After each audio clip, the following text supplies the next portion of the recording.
Rabbil Alamin. Wassalatu wassalamu ala asyrafil mursalin wa ala alihi wa ashabihi ajma'in. Asyhadu an la ilaha illallah wahdahu la syarika lah wa asyhadu anna Muhammadan abduhu wa rasuluh la nabiyya ba'da. Segala puji dan syukur mari bersama-sama kita sampaikan kepada Allah Subhanahu wa Ta'ala, Tuhan yang selalu mencurahkan rahmat dan karunia-Nya, Tuhan yang selalu melimpahkan taufik dan hidayah-Nya kepada kita sekalian. Selawat dan salam pada junjungan alam Nabi besar Muhammad sallallahu alaihi wasallam, keluarga dan sahabat-sahabat beliau sekalian. Yang kami banggakan Bapak Kepala Badan Lingkungan Hidup dan Kebersihan Pertamanan beserta seluruh jajaran, orang tua kita Bapak Dr. Ades Tengku Haji Mahmud Ibrahim, Magister Agama yang insya Allah sebentar lagi akan memberikan tausiah kepada kita yang kita hormati, Bapak Tengku Haji Syekh Udin Suara,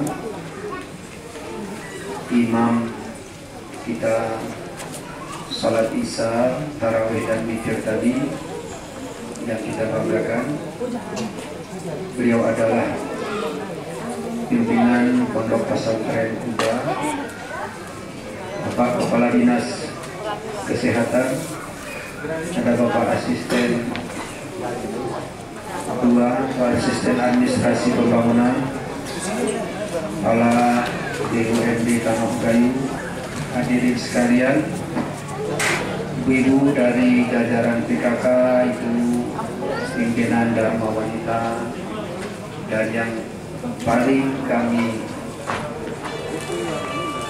banggakan adalah Bapak Ibu karyawan-karyawati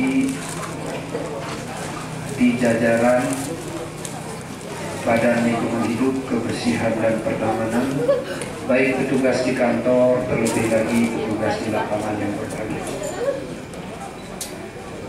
Alhamdulillah, malam ini dengan izin Allah Subhanahu wa Ta'ala kita dapat bersilaturahim sekaligus menunaikan ibadah, baik ibadah fardu salat Isya tadi, mulai salat maghrib, salat Isya, tambah dengan ibadah sunnah khususnya di dalam bulan Ramadan ini, yaitu salat tarawih, dan kita tutup dengan zikir.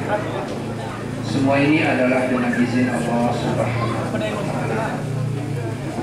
Kami berbahagia sekali, bersyukur sekali bisa berada bersama-sama Bapak dan Ibu sekalian yang dapat kami golongkan adalah sebagai abdi negara, abdi masyarakat yang bertugas, sekaligus tugas itu mengandung nilai ibadah dan juga marwah. Berkenaan nilai ibadah, insya Allah sebentar lagi akan disampaikan oleh orang tua kita. Kami menyampaikan dari segi tugas sehari-hari yang kami sebut tugas menentukan marwah kita di daerah ini. Kalau ibu-ibu, bapak-bapak berpergian ke satu tempat, melewati kota seperti kita ini, Takeni, katakanlah ada saudara kita dari Belangkete mau ke Banda, dari Belagu mau ke Aceh Utara, lewat kota. Kota itu bisa mencerminkan marwah warganya. bukan hanya warga kota, tapi seluruh daerah. Ini bersih pedeh kakinya, ini kotor pedeh kakinya. Itu kan marwah Aceh. Alhamdulillah, yang kami rasakan selama beberapa waktu ini, dengan kerja keras jajaran Badan Lingkungan Hidup, Kebersihan dan Pertamanan, mulai dari top manajernya, mulai dari Pak Insinyur Zikriadi sampai ke semua, kerja itu telah menunjukkan hasil. Kalaupun orang tidak menyebut bersih kota Takengon, tapi tidak pernah menyebut Takengon itu kotor. Ini sesuatu yang patut kita syukuri, dan pada tempatnya kami memberikan penghargaan yang tinggi. Karena saya pribadi tentu, karena kadang-kala berpergian ke daerah-daerah lain, baik di Aceh maupun luar Aceh, bisa membanding sesungguhnya, bisa melihat di jalan-jalan kota-kota yang kita lewati itu. Coba kita kan tidak boleh menyebut kota kita, tapi yang jelas akhir-akhir ini tidak pernah lagi ada masyarakat atau warga yang membuat keluhan kepada kami secara langsung. Tidak pernah. Kalau dulu sering ada keluhan mengenai sampah dan lain-lain. Oleh karena itu, beberapa bulan yang lalu, secara spontanitas kami memberikan apresiasi kepada seluruh jajaran Badan Lingkungan Hidup, Kebersihan dan Pertamanan dengan memberikan sertifikat Kepala SKPK terbaik pada Bapak Zikriadi.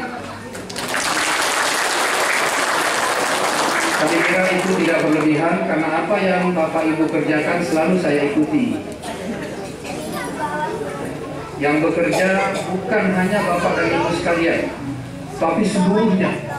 Sampai Pak Zikriadi pun malam-malam bisa membersihkan pasar ikan bawah, pasar Payahilang, ya, atau parit yang sumbat di Kampung Keramat Mufakat dan lain-lain. Ya, itu adalah wujud daripada kebersamaan dengan seluruh karyawan atau keluarga besar Kebersihan dan Pertamanan. Bersyukur kita. Oleh karena itu, dalam kesempatan ini kami ingin menyampaikan yang pertama tentu kepada manajemen atau Kepala Badan Lingkungan Hidup, karena tugas kita ini adalah tugas yang menyangkut keselamatan dan kesehatan. Maka dua ini harus mendapat perhatian. Bersyukur kita dengan kebijakan pemerintah kita, seluruh karyawan kebersihan sudah dijadikan anggota Badan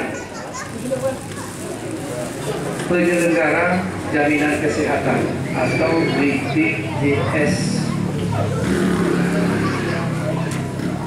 yang tadi disebutkan oleh Pak Kepala Badan. Artinya manakala, walaupun tidak kita inginkan, manakala di dalam melaksanakan tugas itu kita mengalami sakit atau sesuatu yang tidak kita inginkan, kita bisa berobat sama dengan kita berobat pegawai negeri sipil. Jadi Bapak Ibu yang jangan ragu-ragu, kalau ada sakit-sakit sekarang bisa berobat secara gratis karena masuk program itu. Tidak payah, tidak payah prosesnya. Bukan sebagai warga miskin, bukan. Itu lain. Kita bukan warga miskin, kita bekerja. Tapi pemerintah melindungi waktu kita bekerja itu. Itulah hak kita. ada juga program karena keluarga miskin. Keluarga miskin. Apa nama program itu? Yang kesehatan karena warga miskin itu?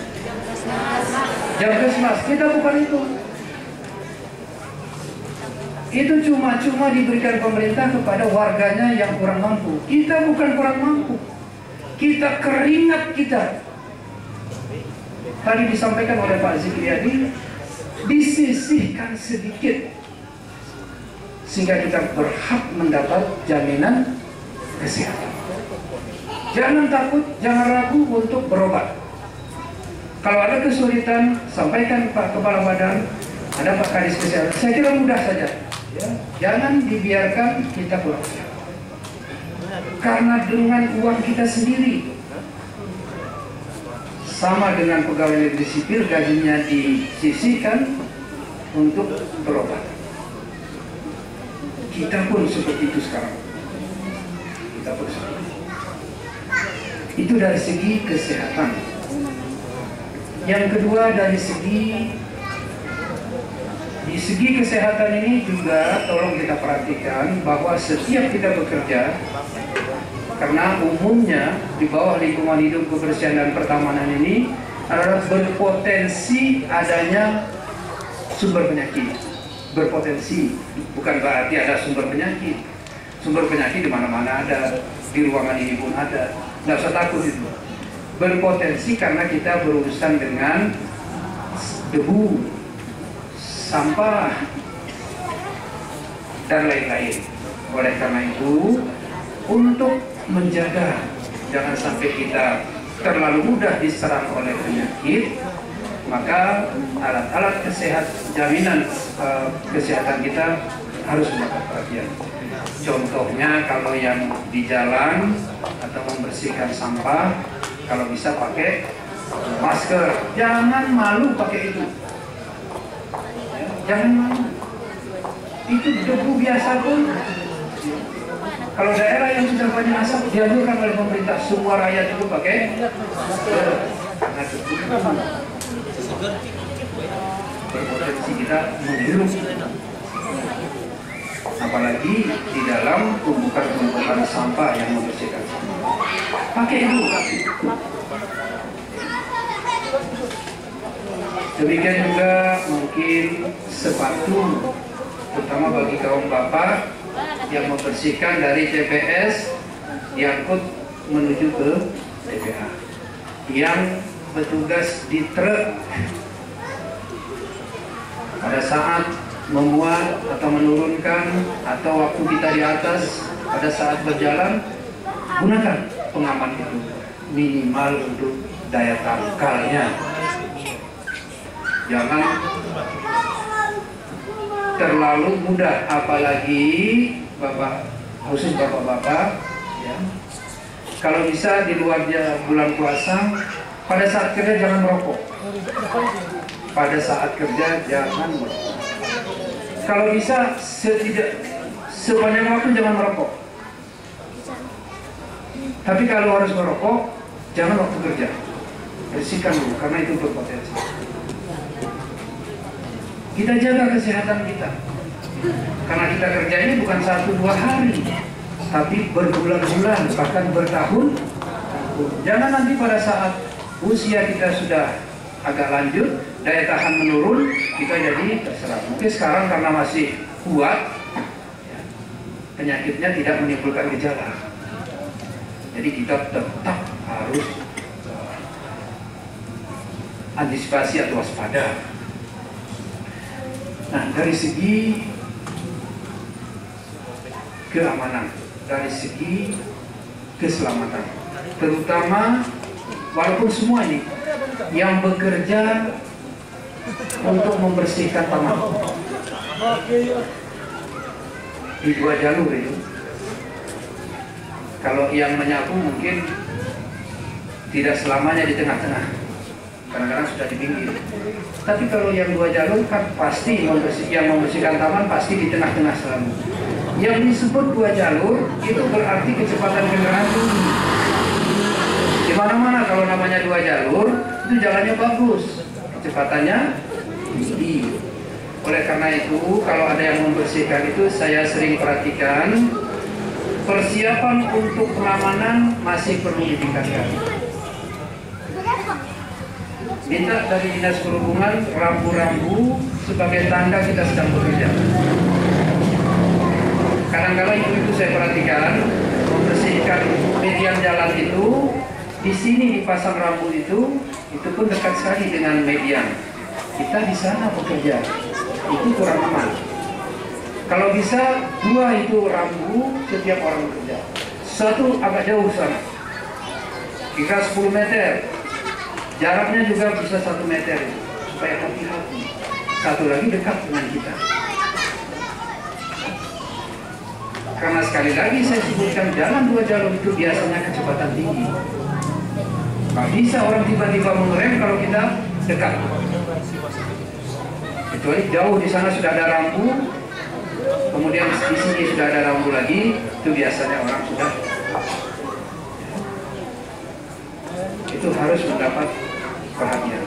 Yang kedua, kepada petugas yang mengganti lampu jalan. Alhamdulillah ini juga satu prestasi nih Pak Yudi. Tidak ada lagi masuk 1 SMS pun ke tempat saya melaporkan mati lampu jalannya di persimpangan. Ada. Mulai dari bukan di kota ini, tapi dari Wak, dari Jamak, dari Celala, Angkuk, Ketor, karena semua kita tangani lampu jalannya, terutama persimpangannya. Biasanya kalau sudah lama mati, sudah 2 minggu, 3 minggu, itu ada laporan. Berarti sekarang sudah jalan. Saya menilai itu seperti itu aja. Kalau tidak ada yang menyampaikan, berarti sudah baik. Karena dulu sering, seperti laporan tentang sampah tadi. Itu yang memperbaiki lampu jalan, apa diganti, apa diperbaiki, juga menyangkut keselamatan. Apalagi kita berurusan dengan, bukan hanya memanjat dengan mobil itu, tapi strumnya itu yang paling berbahaya. Pengamanan itu yang paling, maka itu jangan coba-coba orang tidak punya latar belakang listrik. Itu nggak bisa dibantu-bantu. Kalau nggak, jangan dibantu. Beda dengan membantu membersihkan jalan itu boleh siapa saja. Kalau memperbaiki lampu, kalau bukan ahlinya, jangan. Jangan. Karena banyak musibah akibat arus. Kita sering dengar orang pasang parabola, setel antena TV, sering kecelakaan. Ya. Jadi menyangkut urusan ini, tenaganya harus betul-betul orang yang sudah dilatih atau orang yang sudah punya pengetahuan tentang listrik. Jangan nanti karena kita ingin membantu, mana saya pasang itu listrik. Kita nggak ada ilmu sedikit pun nggak ada. Itu bisa celaka. Kita tidak menganjurkan seperti itu. Kalau diperlukan tenaga, Pak Zikri mungkin perlu tambah, kita minta tambahan tenaga. Kita cari orang-orang yang punya latar belakang arus ini, dari STM, listrik, ya. Itu karena memang memerlukan perhatian. Jangan dipaksakan tenaga yang ada ini untuk mengerjakan itu maksudnya. Alhamdulillah tahun ini kita sudah membangun TPA yang lebih baik.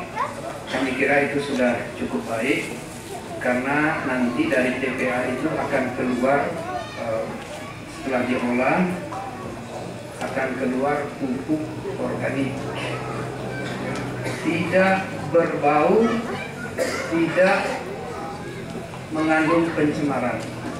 Nah, saya pribadi sudah melihat beberapa tahun lalu di suatu negara, kita masuk ke tempat sampah itu tidak ada bau sedikit pun. Dan itulah yang dibuat di tempat kita di daerah Mulia Jadi tadi. Insya Allah mudah-mudahan tidak terlalu lama berfungsi, jadi nanti kita tidak lagi ke Lintang konvensional seperti sekarang. Kita buang-buang saja itu di suatu tempat, ya. Tapi di situ tetap tidak diolah. Nanti yang di sini diolah.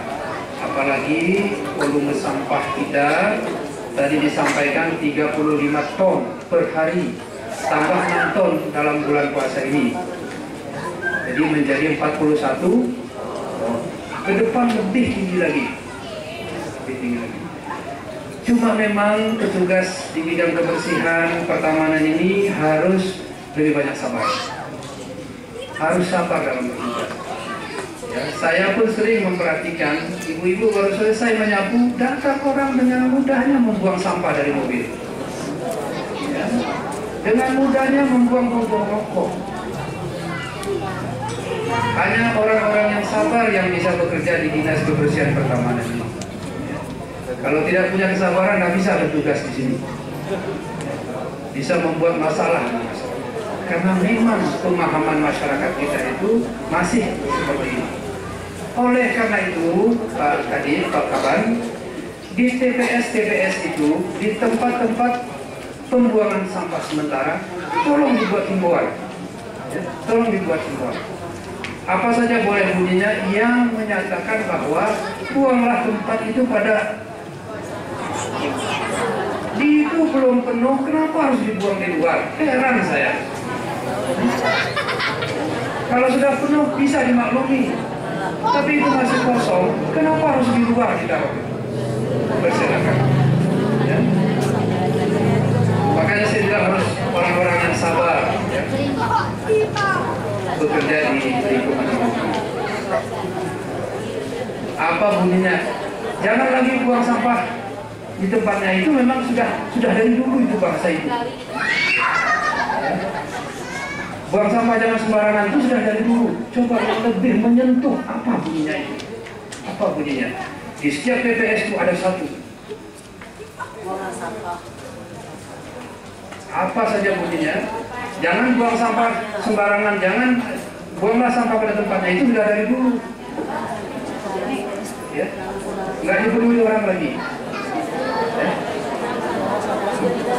Mungkin disebutkan situ lelah membersihkan sampah ini. Biar terbuka. Lelah membersihkan sampah. Tolong kita jaga kebersihan. Nanti Pak Zikri rancangkan atau Pak Supri yang ahli-ahli itu yang apa, sehingga orang tersentuh. Yang datang itu dengan mobil dia, dengan Honda dia. Yang membersihkan jalan kaki, yang membuang itu dengan sepeda motor.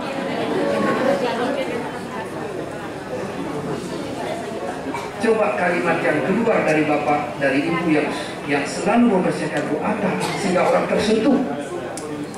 Orang tersentuh. Kalau diingatkan sepertinya sudah sering sekali diingatkan. Dihimbau di mana-mana sudah ditulis. Dulu sampai kemana-mana dibuat oleh waktu Pak Parodin itu ya, sudah lama itu dibuat sini himbauan, buat sana himbauan, buat sana himbauan. Ini di tempat TPS itu Pak, setiap TPS ada satu himbauan. Apa? Kalau bisa hati nurani daripada ibu-ibu yang membersihkan itu tulis di situ. Hati nuraninya apa? Kalimatnya. Supaya yang datang itu tersentuh dia. Apa salahnya dia turun dari mobil, dia turun dari Honda, taruh di dalam itu.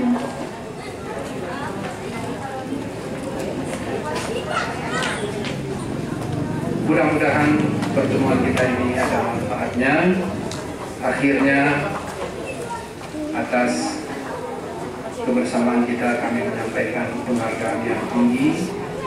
Atas segala kekurangan kami mohon maaf. Billahi taufiq wal hidayah. Assalamualaikum warahmatullahi wabarakatuh.